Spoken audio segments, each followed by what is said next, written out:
नमस्कार, स्वागत है आपका झारखंड समाचार में। बेबी देवी ने ली मंत्री पद की शपथ। जगन्नाथ महतो के अधूरे सपने का पूरा करने का किया वादा। राज्य के 11वें मंत्री के रूप में ली शपथ। तो वहीं झारखंड बिहार की सीमा पर श्रावणी मेले का हुआ उद्घाटन। मंत्री बादल ने कहा, श्रद्धालुओं की सुविधा का रखेंगे ख्याल। और रांची के पूर्व डीसी छवि रंजन की जमानत याचिका पर 10 जुलाई को सुनवाई। कोर्ट ने ईडी से मांगा जवाब। और झारखंड के कुछ जिलों में बारिश को लेकर के अलर्ट जारी कर दिया गया है। फिर दिखेगा मानसून का असर। राज्य के कई हिस्सों में 6 से लेकर 15 जुलाई तक भारी बारिश का अलर्ट। संथाल परगना में दिखा असर। वहीं जिले के सरकारी स्कूलों में पढ़ने वाले कक्षा 1 से 8वीं तक के 1,88,743 छात्र छात्राओं को निःशुल्क स्कूल बैग मिलेगा। तो अब तक की सभी बड़ी खबरों पे बात करने से पहले आपसे छोटी सी अनुरोध है कि कृपया वीडियो को एक प्यारा सा लाइक अवश्य कर दीजिएगा, क्योंकि आपका एक लाइक करना ही हमारे मेहनत का फल होता है। तो शुरुआत करते हैं आज की पहली और बड़ी खबर से।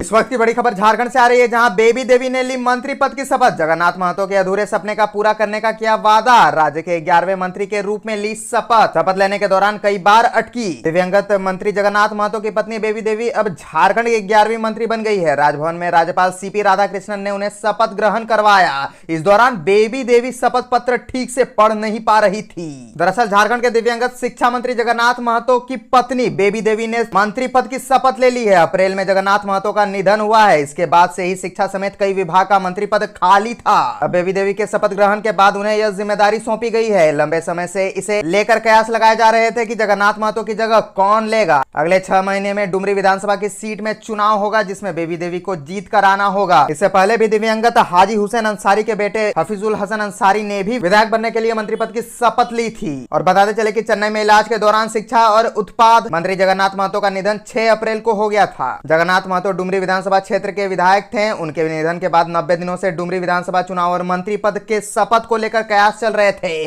पहले जगन्नाथ महतो के बेटे अखिलेश महतो के चुनाव लड़ने की बात सामने आ रही थी, लेकिन उम्र कम होने की वजह से कई तरह की अटकलें लगाई जा रही थी। अब तमाम अटकलों पर विराम लग गया है। जगन्नाथ महतो की पत्नी इससे पहले जून के दूसरे सप्ताह में जेएमएम सुप्रीमो शिबू सोरेन से मुलाकात की थी। सीएम हेमंत सोरेन से भी उन्होंने मुलाकात की थी। तमाम मुलाकातों में भी यह कहा जा रहा था कि अब डुमरी विधानसभा से चुनाव लड़ने को लेकर नाम तय कर लिया गया है।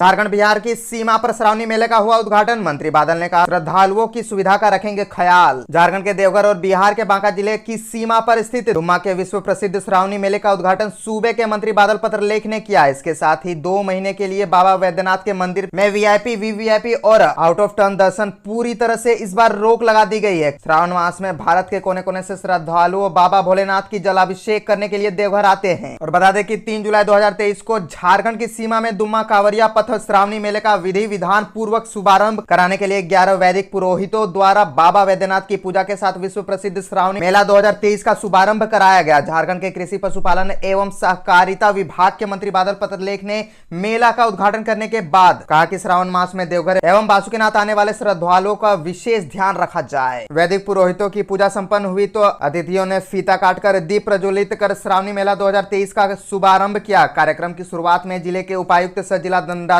मंजुनाथ भजंत्री ने स्वागत भाषण दिया। उपायुक्त ने बताया कि 19 वर्ष बाद ऐसा श्रावणी मेला आया है, जिसमें 8 सोमवार पड़ रहे हैं। उन्होंने कहा कि झारखंड सरकार विश्व प्रसिद्ध श्रावणी मेला में बाबा नगरी देवघर आने वाले देवतुल्य श्रद्धालुओं का हर संभव सुविधा उपलब्ध कराएगी। उपायुक्त ने बताया कि कांवरिया पथ पर गंगा नदी का बालू बिछाया गया है ताकि श्रद्धालुओं को चलने में असुविधा न हो। उन्होंने कहा कि प्रशासन सुनिश्चित करेगा कि भक्तों को किसी प्रकार की दिक्कत न हो। यही वजह है कि श्रावणी मेले के दौरान वीआईपी, वीवीआईपी और आउट ऑफ टर्न दर्शन को पूर्ण रूप से बंद कर दिया गया है।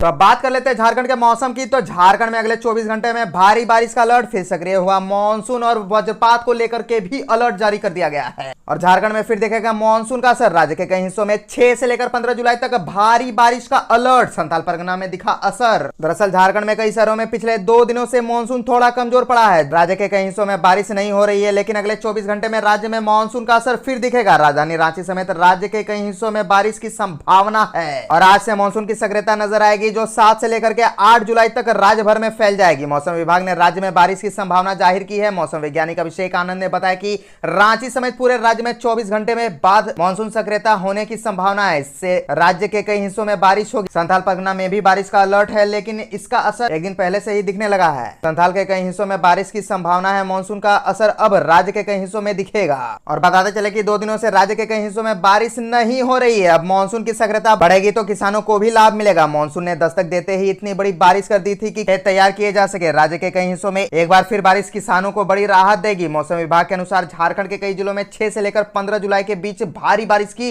संभावना जाहिर की गई है। इस दौरान अब तक हुई कम बारिश की भरपाई होने की भी संभावना जाहिर की गई है। किसानों से खेती को रोपाई के लिए तैयारी करने के लिए भी कहा गया है। और संथाल परगना के कई इलाकों में पिछले 24 घंटे में जमकर बारिश हुई है। साहिबगंज जिले में खूब बारिश हुई, लेकिन सबसे ज्यादा बारिश राजमहल में दर्ज की गई है। रांची के पूर्व डीसी छवि रंजन की जमानत याचिका पर 10 जुलाई को सुनवाई। कोर्ट ने ईडी से मांगा जवाब। दरअसल रांची में जमीन घोटाला मामले में गिरफ्तार निलंबित आईएएस अधिकारी छवि रंजन की जमानत याचिका पर ईडी कोर्ट में सुनवाई हुई। सुनवाई के बाद अदालत ने ईडी से जवाब मांगा है। मामले में अगली सुनवाई 10 जुलाई को होगी। ईडी ने इस मामले में उन्हें 5 मई को गिरफ्तार किया था, तब से वह जेल में है। इसी मामले में आरोपित कोलकाता के कारोबारी अमित अग्रवाल और दिलीप घोष की जमानत याचिका पर सुनवाई हुई। उनके मामले में भी अदालत ने ईडी से जवाब मांगा है और अगली सुनवाई 7 जुलाई को निर्धारित की है। ईडी ने रांची में सेना के कब्जे वाली 4.55 एकड़ की जमीन व सदर थाना क्षेत्र में चेसायर होम रोड स्थित 1 एकड़ जमीन की अवैध तरीके से खरीद बिक्री मामले में मनी लॉन्ड्रिंग के तहत अनुसंधान के दौरान इस बड़े फर्जीवाड़े का खुलासा किया है। उक्त रिपोर्ट में यह बातें सामने आई थी कि प्रदीप बागची नामक व्यक्ति ने फर्जी रैयत बनाकर जगत बंधु टी स्टेट प्राइवेट लिमिटेड के निदेशक दिलीप कुमार घोष को उक्त जमीन बेचा। जमीन की खरीद बिक्री के लिए रजिस्ट्री में प्रदीप बागची ने जिन होल्डिंग नंबर से संबंधित 2 अलग अलग कागजातों को लगाया था, वह जांच में फर्जी मिले हैं। पहली व दूसरी कक्षा के बच्चों को 138 रुपए का स्कूल बैग मिलेगा। जिले के सरकारी स्कूल में पढ़ने वाले कक्षा 1 से 8वीं तक के 1,88,743 छात्र छात्राओं को निःशुल्क स्कूल बैग मिलेगा। राज्य मुख्यालय से मिले निर्देश के बाद जिला समग्र कार्यालय ने प्रक्रिया शुरू कर दी है। महत्वपूर्ण यह है कि पहली व दूसरी कक्षा के छात्र छात्राओं को स्कूल बैग मात्र 138 रुपए खर्च किए जाएंगे। तीसरी से 5वीं तक के लिए 148 रुपए तथा छठी से 8वीं तक के लिए 157 रुपए निर्धारित किया गया है। छात्र छात्राओं को अब बैग मिलने का इंतजार है। 138 रुपए के बैग की गुणवत्ता पर अभी से ही सवाल उठाना शुरू हो गया। अभिभावकों व शिक्षकों संघों ने सवाल उठाते हुए कहा कि बेहतर गुणवत्ता पर ध्यान देना चाहिए। बाजार में 300 रुपए से कम में कोई स्कूल बैग उपलब्ध नहीं है। ऐसे में 138 रुपए से लेकर 157 रुपए तक के बैग बेहतर गुणवत्ता की होगी, इस पर संशय है। वर्ष 2022 में भी बैग की खराब गुणवत्ता पर सवाल उठा था और सैंपल जांच के लिए राज्य मुख्यालय में बैग भेजा गया था, लेकिन अभी तक इस मामले में कार्रवाई की कोई जानकारी नहीं मिली है।